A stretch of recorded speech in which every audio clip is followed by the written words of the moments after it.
Welcome, everybody.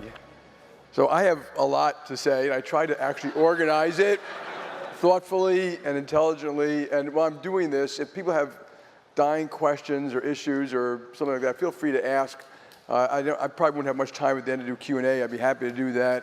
And obviously, I have some time tomorrow to talk about strategy, the company, geopolitics, and all those things. I just want to start with, we have like, what a company. I don't know about you guys, when I see this company in action, it just blows me away. And the quality of the people, the respect of our clients, how much they want us in countries around the world, it's extraordinary. And it's all based upon the things that you do and how you do it, and things like that.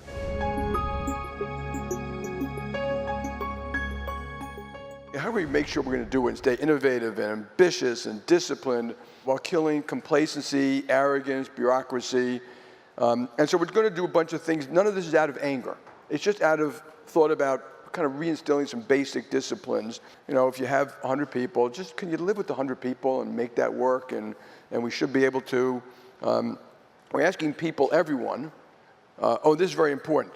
Everyone in this room, I'm talking to you personally. When I give these examples, don't say that's something else, that's not my unit, that doesn't affect me. It does. I'm going to tell you why. Because all of you, you're responsible for this company that's worth $700 billion, 320,000 people, all the clients we've seen around the world. You individually are responsible, and you know more than you think. When you travel around, and you talk to people, and you have management meetings, you know more than you think. So we're asking people to do a 10% efficiency target. Again, it's a discipline. And what it basically is, think of it as what you're going to, and this is just basic business. This is not AI. I'm going to talk about AI in a second. This is just, can you do less? So what are your units doing that you can do less, that you don't need to be doing at all, or things like that? I apologize when I'm being specific that it's you I'm talking about. Okay, I'm not, I got to get it off my chest about what we need to do and some of the things I've seen recently and over my career. I said speed kills, but I mean slow speed. Okay, I don't mean fast speed. And I wrote down just examples, okay, of winners and losers, and this is just over the last 20 or 30 years. Sears and Kmart, they're gone. Walmart has done well. Digital equipment, gone. A&P, the best supermarket in the world, disappeared, taken over by Kroger's, whatever. BlackBerry disappeared. Dell did well. Apple obviously has done well. Amazon has done well. Nokia basically disappeared. And and I go on and on with these examples. It's even worse in financial services, mostly because you can manipulate the numbers and over leverage and stuff like that. But Travelers blew up. Citi blew up twice. Bear Stearns failed. Lehman failed. Bank One, I'm here because Bank One screwed up a bunch of businesses and stuff like that. The S&L business, the whole business got wiped out. The whole thing. Savings and loans do not exist anymore. And you know what it was? Interest rate mismatch. WAMU, interest rate mismatch. Silicon Valley Bank, interest rate mismatch. The whole mortgage business disappeared. 100% of the brokers and stuff like that disappeared. Kidder disappeared. Drexel disappeared. And these were, if you look at these things, it's complacency, it's bureaucracy, it's arrogance, it's slow to adjust. A lot of it's dishonest numbers. I'm going to give you some very specific examples. Failure to set standards, bad people, bad comp schemes, disincentives, bad incentives, politics, and these things are like all the cancer that kills companies. And we all have to be very cautious about when that takes place. And I'm going to give you examples about why I think it happens and how we have to combat it. Now, and it's even more important today because things are faster and more complex.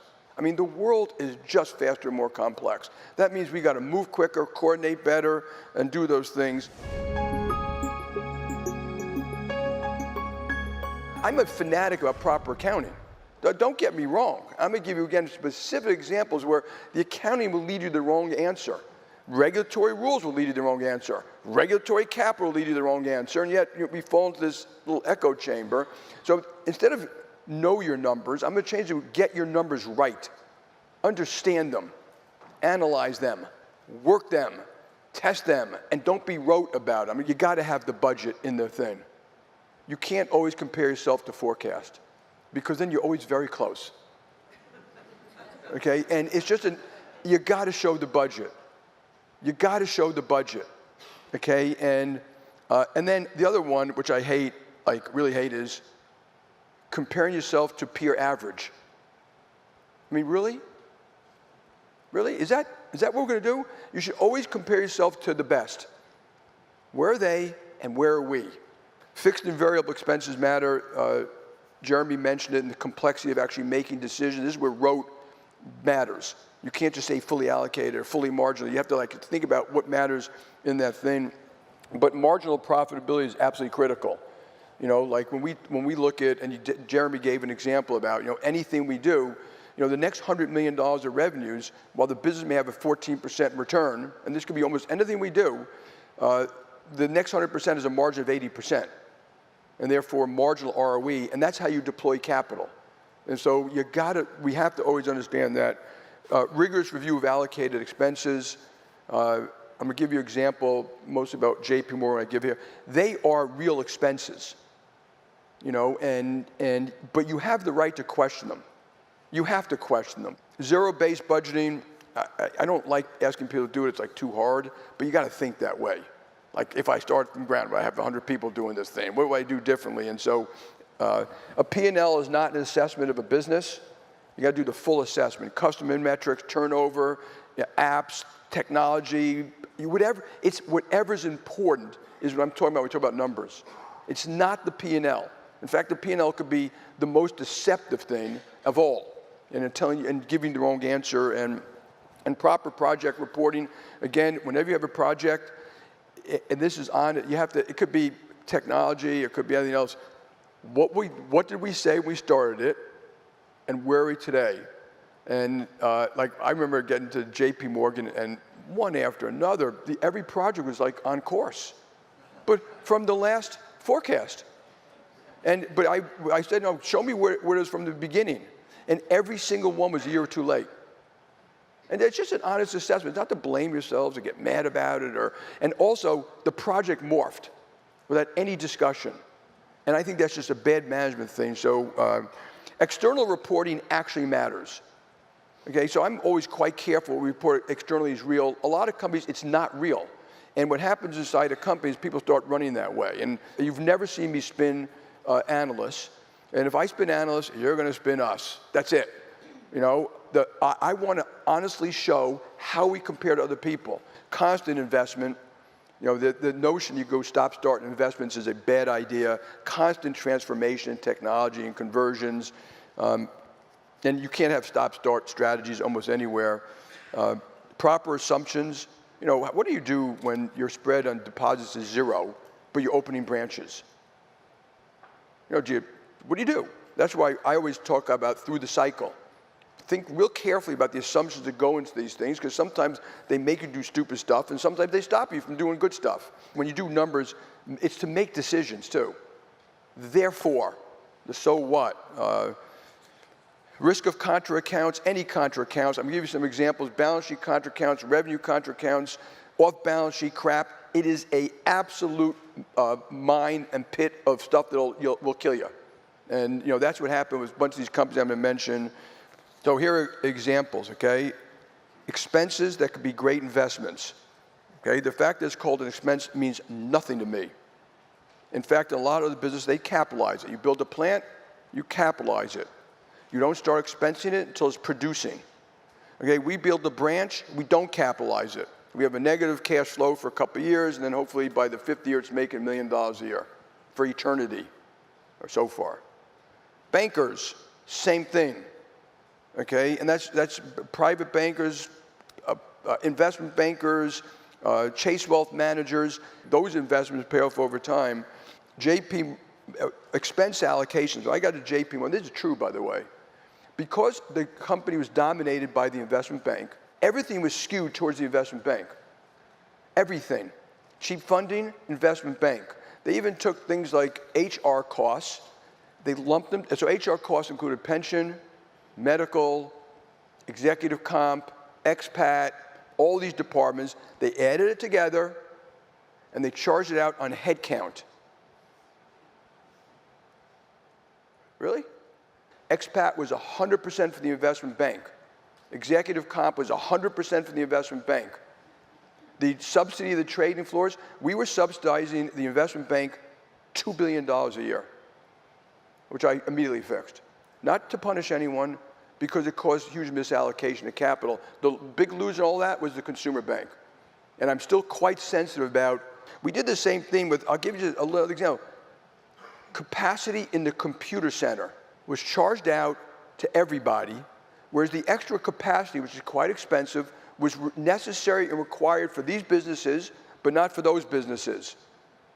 This is not a waste of time to get this right.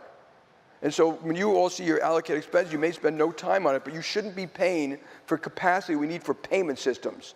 That should be paid for by payment systems. And all it does over time is cause huge misallocation and analyze sales comp.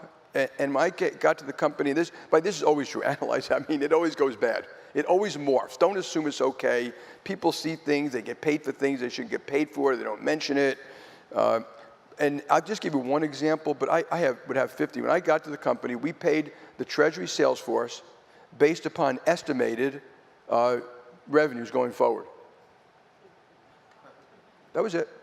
And almost no adjustments later on. And it's staggering. Branches, well, I can give you a lot of examples about branches. Bank One hadn't opened a branch in 5 years. Chase hadn't opened a branch in 5 years. They never refurbished their branches. But at least Bank One, by the time we did the merger, we were making $1 million plus profit a branch a year, 2,300 branches. Chase was making zero. Partially because of the allocations I mentioned, partially because no one seemed to care about them, stuff like that. But we should always analyze these. I mean, these branches have been usually profitable. And when we don't, and this goes back to accounting again, we don't give a branch credit for a credit card. So when they create a Sapphire account, that's worth $700. I think they create 1 million accounts a year in the branches. That's $700 million of value. I'm going to give a couple of quick examples here. And we do these NPVs about why we should close a branch. And we should do them. We should be disciplined. I think for the most part, NPVs might work. But they don't always work. And you got to use your common sense sometimes. Banksville branch, we're going to close it. It's kind of small. They show me, and now I'm getting 100 complaints. Literally, there's a campaign. Every small business there's 200 or 300 consumers. Banksville is 6 miles. They said it's 6 miles to the closest branch. The biggest competitors were us and other branches in Greenwich. It's a 6-mile drive from the next closest branch. And I looked at that, and that was making $500,000, $600,000 profit. I said, if you close that branch, you know what's going to happen? What would happen the day we closed it? Who's going to open in the same spot? Yeah, or that good Connecticut bank. And does a little lady want to drive 6 miles in the winter on those windy roads? And is the branch more profitable than it kind of looks? And to me, that wasn't the NPV, it was the pawn blocking the queen. While we're cutting costs, waste cutting, I also did something, I opened the partners room. And a lot of people told me, this is just how I think about what you do and what you don't do. Do the right thing anyway, whether it looks good or it looks bad. The whole operating committee said, don't do it. A partners room is going to cost $1.5 million a year, et cetera, et cetera. And I was, yeah, but we don't know each other. And if we don't do it, it'll be years before we know each other. And, I call it, it's a good expense. It's a judgment call. You can argue. I know a lot of you enjoy it. Do the right thing and explain it. Don't do that thing because you think it'll look bad for you or hurt morale a little bit.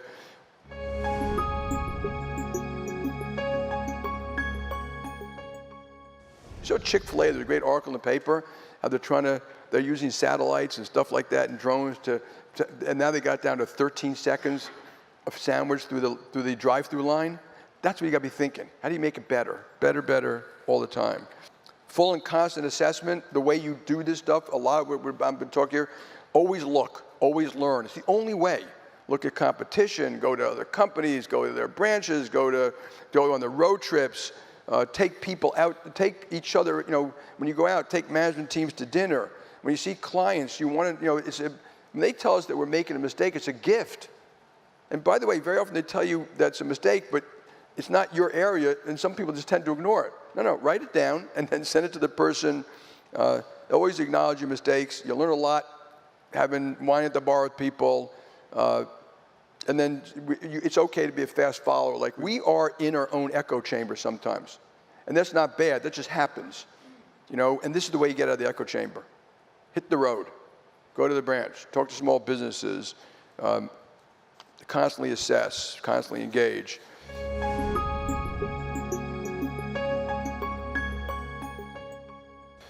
You have to have great controls, constantly review financial operational detail. And always, you can't, that's a discipline, that's like exercising. We had a printing, this commercial credit, a printing press, and to print financial reports and stuff like that. And they said, we got to buy a new one, it cost $2 million, a Xerox 2000 or 2000, whatever it was. And I went in and said, no, I went to the tech people and said, we don't need to print all that stuff, get rid of some. They came back very proudly and got rid of 8%. I was like, okay, well, again, my mother could have done that.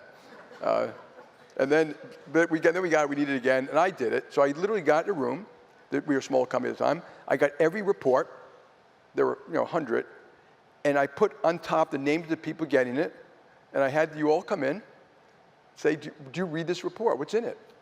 And I cut it 50% immediately. Now, then later on, they come back to me and say, we have to do it, we're bigger and stuff like that. So I bought one of these machines for $2 million. We just bought Primerica. I'm down in their printing plant, and the guy's showing me his plant, and I'm saying, great. And they see one of the machines. They say, hey, I just bought one of those. He said, how much did you pay for it? I said, $2 million. I said, how much did you pay? How much did he pay? $50,000.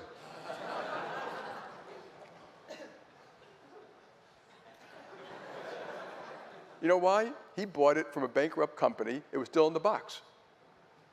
That's all. And let's do that a little bit every now and then.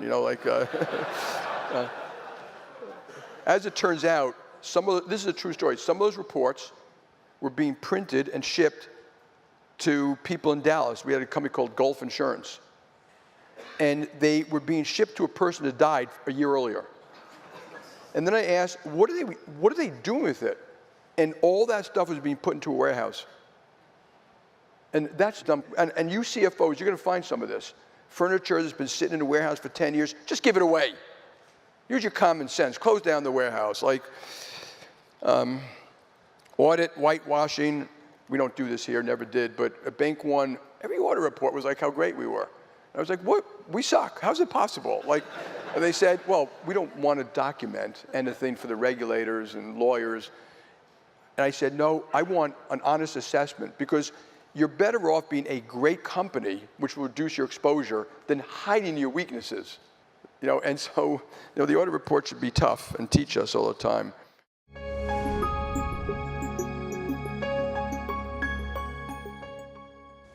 Kill bureaucracy all the time and relentlessly. It comes in a lot of forms. Weed that garden. It's a mindset. Home Depot, when you walk into Home Depot and you walk into their global galactic headquarters, the sign above says Store Support Center. It reminds people every day they are there because of the store. And we have to remember that.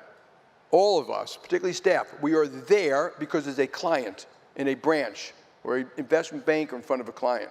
And that is an important mindset. And then you can use things like war rooms and all these things, review customer complaints. Very often, I always look at customer complaints, and sometimes I read them and I know the policy, and I call up someone in this room and I say, I agree with the customer. We coulda, shoulda, woulda. And you gotta change your mindset. ATMs, when I got to JPMorgan, this has happened periodically. My wife called me, she was in Walgreens, the ATM didn't work. I tell the people around the ATM thing at Bank One, the guy calls me, I said, no, it's working. My wife calls me a week later and says, it's not working. I call him up, he said, no, it's working.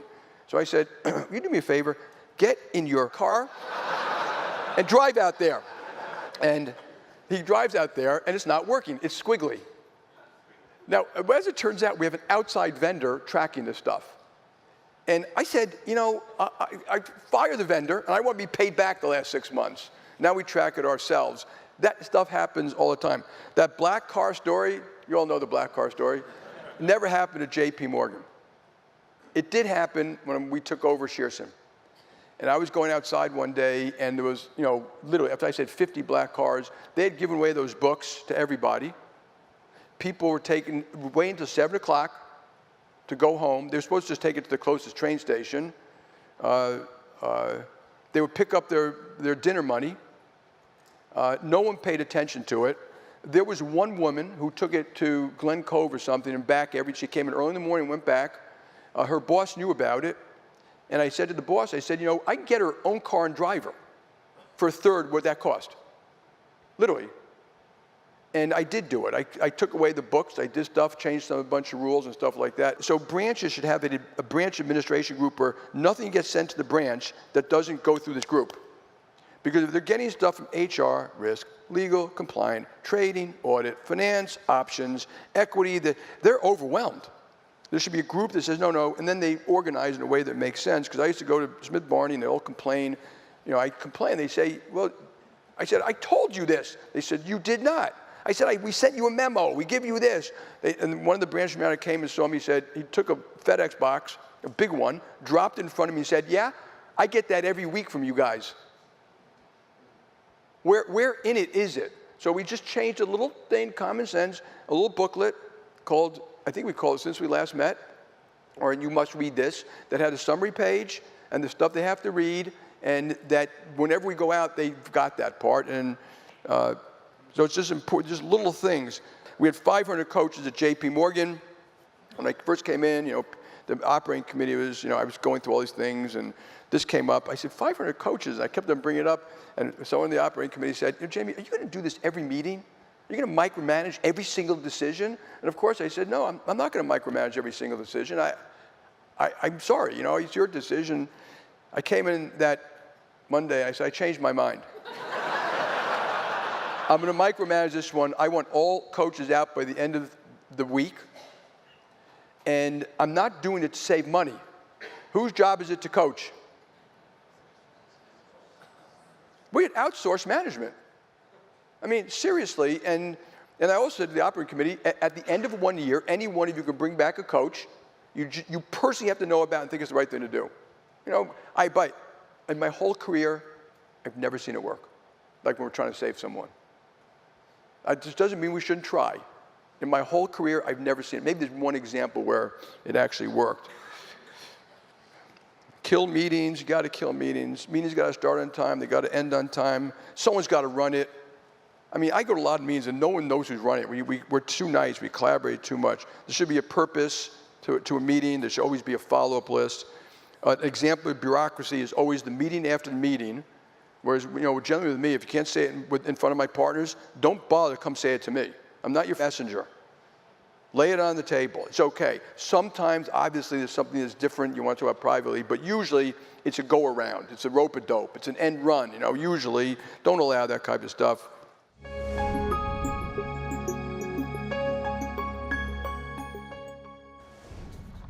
Mistakes I made.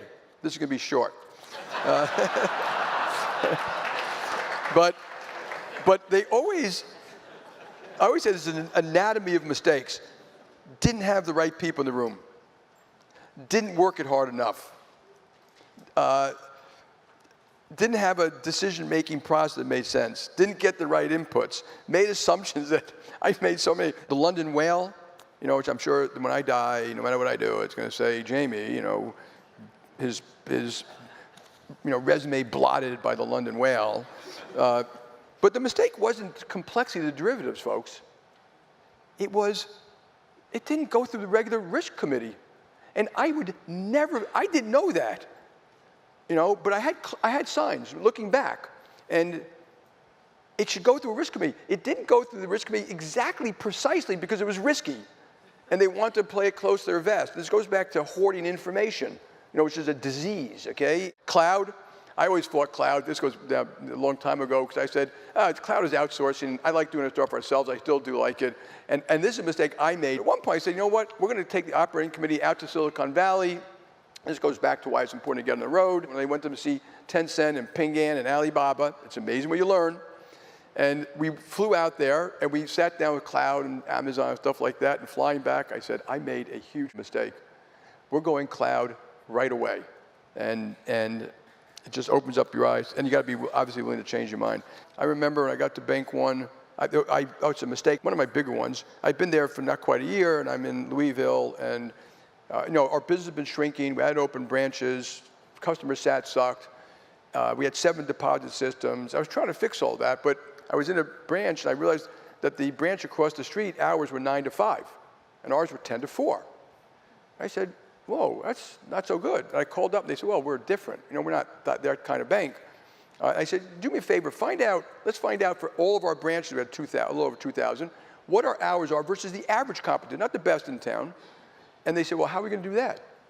I said, well, email the branch manager and tell them to tell you.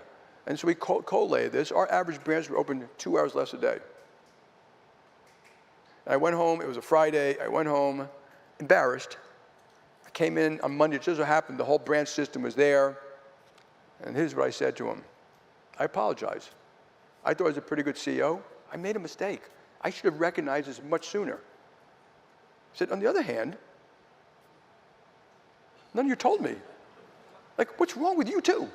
Like, seriously, not a salesperson, not a branch manager, not a regional manager, not a district, never came up. And then I said, we have to change. And someone said, well, morale's already bad. And they went on and on about morale because we had to change the work hours, the time for the people, when the cash gets sent in, the settlement, the financial. And I said, but we got to change that. We're here for customers, I said, morale sucks because we suck. Morale will get better when we're better.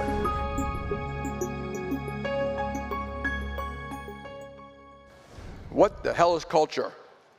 I struggle with this one a little bit because, and I think it's all the things I'm speaking about here, by the way. I don't think you can put it in one little thing. But there are good people and bad people, and you know that. I think we're almost all good people. There are people you don't trust, and people mean different things sometimes. You don't trust them because they lie. They shave the truth. They're not particularly honest. Or you don't trust them because you don't trust their judgment. Those are very different things, but what are their motives in life? I mean, and this goes back to, what's the role of our bank? I think it's to lift up society, to help people. You create culture by doing, not saying. Recognition is important. I was never particularly good at, as most of you know. But it's an amazing way. Yeah, I know they're laughing, yeah. This is why I was at a town hall one day, and someone says, what do you do to show recognition to your direct reports? And a couple of my direct reports were in the room, and they burst out laughing. But I told them, and I meant it, that they do know, and I learned lessons in this. I learned a lesson by watching Ted Lasso and David Novak, that recognition is a form of humility and acknowledgement that they did something that you didn't, that they taught you something. And so I do think it's very important that we get it right. And I did make biscuits for I had Judy make biscuits for my operating committee. But then I also came in the next day and I realized, I gave you biscuits. And they all took them and said, oh, thank you. They're supposed to give biscuits to the boss. And I already mentioned, fire bad clients. I've done it before, corporate clients, and then this wealthy guy had come into a branch yelling and screaming. So the branch people said, he sent me a note, he complained, he's philanthropic, I knew him. It happened a second time, and the third time I actually called up the branch manager. I said, what is he doing? And he told me what the guy does. And it was disgusting. I couldn't even say it here. And it's just one of those people that likes to beat up and yell at people because he's a big, powerful thing. I called him up and said, so-and-so, I want you to take all your business out of the bank. He said, you can't do that. I said, you're damn straight I can do it. And by the way, and you're not going to treat my people that way. Don't allow it. And it doesn't matter anywhere because, in any client, okay, if you don't do business with a client, like life will go on. Hire back your guards. I've told this story about we outsourced all our guards in the United States, and a union guy came to see me, yelling at me, and the bureaucracy didn't want me to see him. I see everybody. He ran the SEIU, a tough union, and he said, you outsource your guards to save money. He said, but the same people working the same job, making the same salary. He said, you're saving money because the benefits programs, which were worth $30,000 to a family, they cut to $15,000. And then they saved you $7,500. They kept $7,500. And I called up the person who did it, who was very smart and very senior. I said, I want them all back on our payroll. I want them grandfathered in pension plans. JPMorgan does not need to make our profit off the backs of our guards.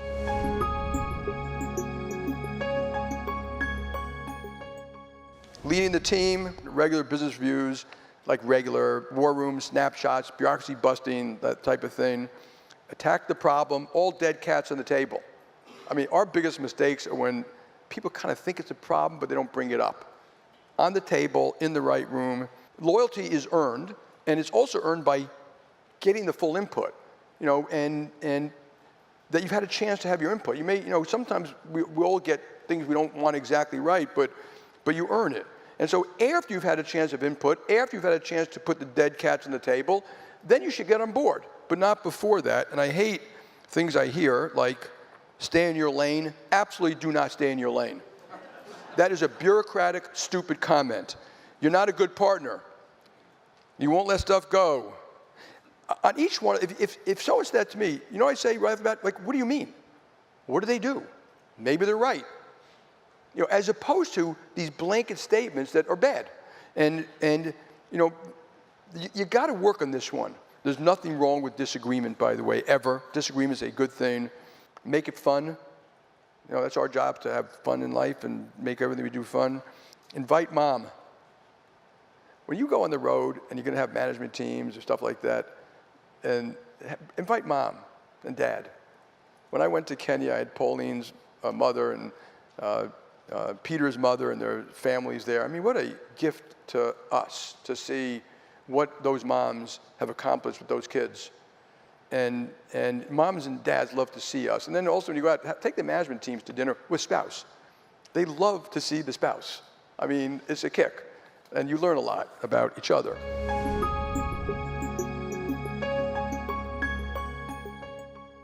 Why it's hard to get good growth and innovate? Test and learning is nothing that you shouldn't be testing and learning. You can kill innovation with too much resource, too little resource, or bureaucracy, including NPV. And you got to really think through what you're trying to accomplish in some of these things. I'm going to give examples. Conversions. Both JPMorgan and Bank want to stop all the conversions because they're costly, they take time, they divert resources. Meanwhile, you're dying a slow death. You've got 7 loan systems and 5 deposit systems and 26 general ledgers. You just do them. And then but what happens is you get better at it over time. And so transformation is a constant thing. And so don't try to make it look better than it is. And that happens all the time in companies. Allocate this way, make it look better. I'm going to give you some specific examples. And always do the good, the bad, the ugly. That will make you better. Doing just the good makes you worse. Doing the good, the bad, the ugly makes you get better versus the competition. There are good expenses and bad expenses, good revenues and bad revenues. I hate the concept of cutting costs. The concept should always be cutting waste.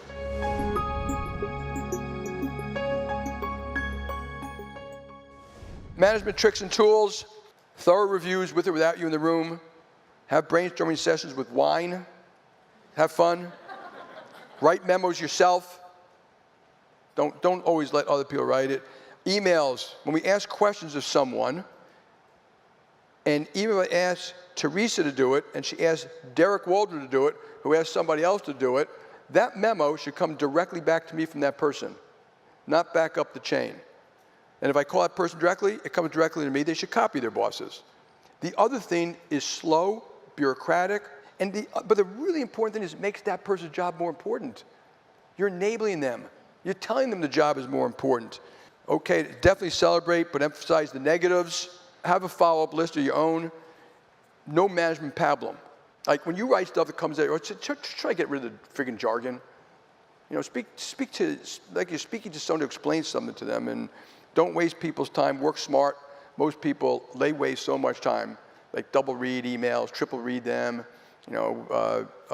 Take care of yourself. If you don't take care of yourself, it doesn't work. Here's one we got to change. 100%, a lot of you have been in meetings with me for the last 20 years. I don't think you ever see me not do the pre-read and not get 100% of my attention. And people are going to meetings all the time, and they're getting notifications and texts and reading email. You got to stop. And you got to stop it everywhere. It's disrespectful. It's people, I didn't know that. Yeah, well, of course you don't know because you weren't paying attention. And another thing, don't be lazy about this one. Write a press release about a new product, a new service, and do the FAQs as an exercise because it makes you answer a lot of questions. And people simply don't, they want to have a quick verbal thing. No, when you write it down, it's amazing. It focuses the mind quite a bit about how you explain what you're doing to people. Push authority as low as you can. Take the other side of the argument. Be a skeptic, but not a cynic. And always answer the question, what would you do if you're queen or king for a day? And that's the big one. What would you do? What you gonna do? Okay, I'll end where I started. I hope this is productive. At least I feel better.